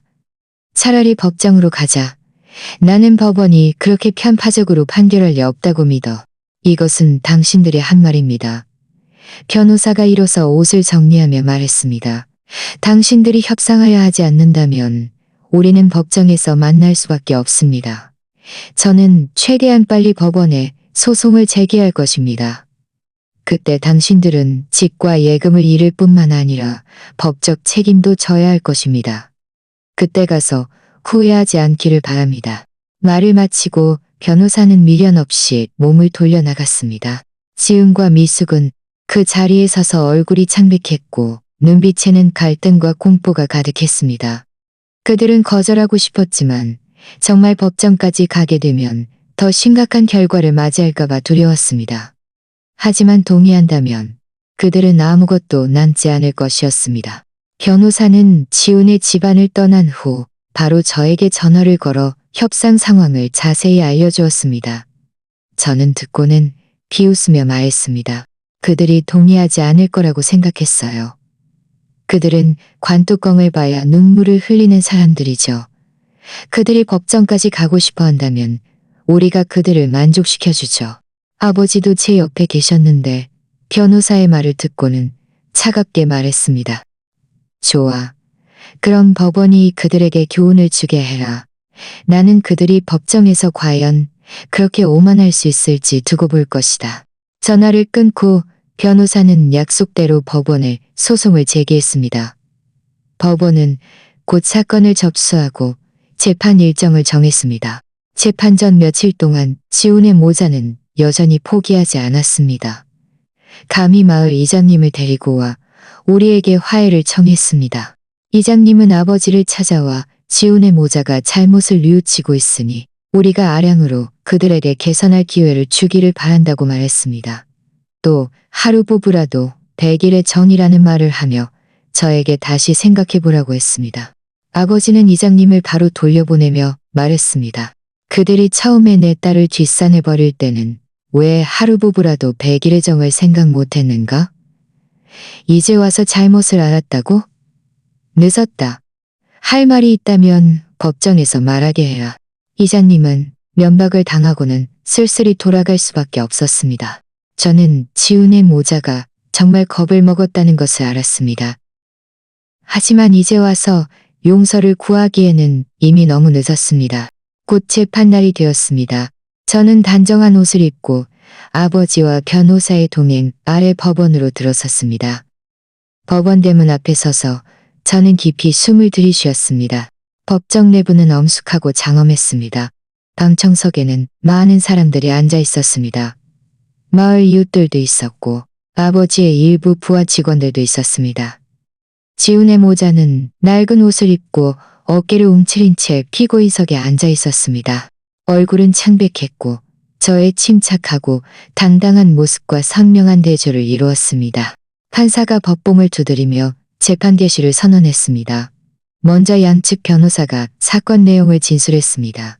제 변호사는 조리 있게 저와 지훈의 혼인 상태, 그리고 지훈의 모자가 저에게 가한 피해를 설명했습니다. 여기에는 미숙이 장기간 저에게 만성 피임약을 먹인 것, 저를 뒷산해버린 것, 그리고 지훈의 혼인 중 외도 등이 포함되었습니다. 지훈의 집안 변호사가 발언할 차례가 되자 그는 한참을 더듬거리며 아무런 유리한 반박도 하지 못했습니다. 결국 우리가 가진 증거가 너무나 확실했기 때문이었습니다. 다음은 증거 제시 순서였습니다. 이것이 재판의 핵심이었습니다. 제 변호사는 증거를 하나씩 제시했습니다. 먼저 병원의 검사 보고서였습니다. 판사는 법정 경위에게 보고서를 지훈의 모자에게 건네 확인하게 했습니다. 미숙은 보고서의 결론을 읽고는 몸을 움찔했고 눈빛은 흔들리며 사실을 똑바로 보지 못했습니다. 이어서 변호사는 박 여사님과 약을 팔았던 의사의 증언서, 그리고 관련 녹음 파일을 제출했습니다.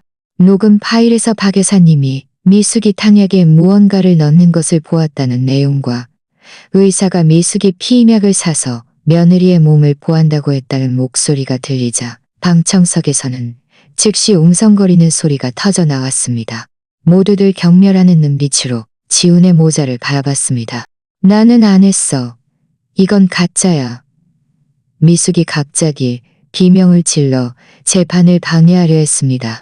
판사는 눈살을 찌푸리며 엄하게 말했습니다. 피고는 조용히 하십시오. 그렇지 않으면 법정 모독죄로 처벌할 것입니다. 미숙은 판사의 기세에 눌려 더 이상 말하지 못하고 그저 의자에 쓰러지듯 앉아 온몸을 떨었습니다. 이어서 변호사는 지훈과 왕씨 아가씨의 숙박 기록 그리고 여관 주인의 증언서를 제출했습니다. 빼곡한 숙박 날짜들을 보자 지훈은 고개를 더욱 숙였습니다. 얼굴은 새빨개졌고 땅속으로 숨고 싶어 했습니다. 방청석의 웅성거리는 소리는 더욱 커졌습니다. 어떤 사람들은 참지 못하고 작은 목소리로 욕했습니다. 정말 쓰레기 같은 놈과 악랄한 시어머니로군. 증거 제시 후 판사는 지훈의 모자에게 이의가 있는지 제출할 증거가 있는지 물었습니다. 미숙과 지훈은 서로를 바라보고 고개를 저었습니다. 그들은 우리를 반박할 어떤 증거도 내놓을 수 없었고 모든 사실을 인정할 수밖에 없었습니다. 판사는 또 그들에게 조정에 응할 의사가 있는지 물었습니다. 미숙은 잠시 망설이다가 저를 바라봤습니다. 그녀의 눈빛에는 애원이 담겨 있었습니다. 하지만 저는 더 이상 그들과 어떤 관계도 맺고 싶지 않았습니다. 저는 단호하게 고개를 저으며 말했습니다. 저는 조정에 응하지 않겠습니다. 법원에서 법에 따라 판결해 주시기를 바랍니다. 아버지도 옆에서 덧붙였습니다. 판사님, 제 딸이 지훈의 집안에서 너무 많은 억울함을 겪었습니다. 이 모든 것은 그들이 마땅히 받아야 할 처벌입니다. 우리는 어떤 조정도 받아들이지 않을 것입니다. 우리의 단호한 태도를 보자 지훈의 모자는 완전히 절망했습니다. 재판 마지막에 판사는 양측에게 최종 진술을 요청했습니다. 제 변호사는 간결하게 말했습니다. 법원에서 법에 따라 판결하여 저희 의뢰인의 모든 청구를 지지하고 저희 의뢰인에게 정의를 찾아주시기를 바랍니다.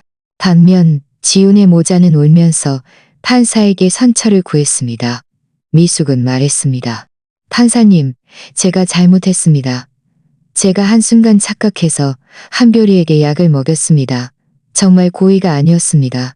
부디 너그러이 처벌해 주십시오.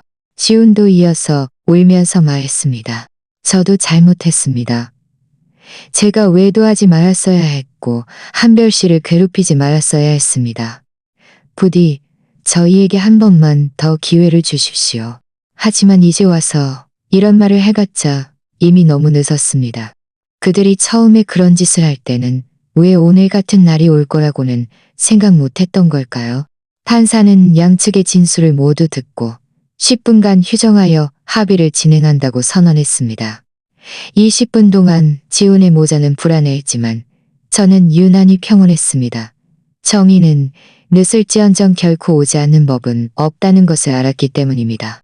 10분 후 판사는 다시 법정으로 돌아와 법봉을 두드리며 판결을 선고했습니다. 주문, 피고 미숙은 장기간 원고 이한별에게 만성 피임약을 투여하여 원고를 불임으로 만든 행위는 고의 상해죄를 구성한다. 징역 1년 6개월에 처한다.